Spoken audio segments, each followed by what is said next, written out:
Hello people, welcome back to another Scratch tutorial.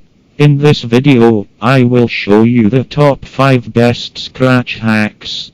Starting at number 5, everyone who is not a gorilla knows that you can go into turbo mode by holding shift and pressing the green flag, but what most people don't know is that by holding shift and pressing the stop button, it will stop the project.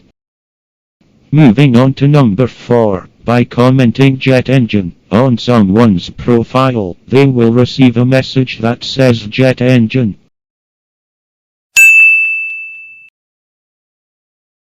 Speaking of former President Barack Obama, there is a hidden Obama block.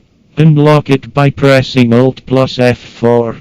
Finally, at number 2, by pressing the report button you can permanently ban someone's account with the click of a button. Wow! That's it for this video guys. Don't forget to subscribe and like the video for more high quality Scratch tutorials. Wow!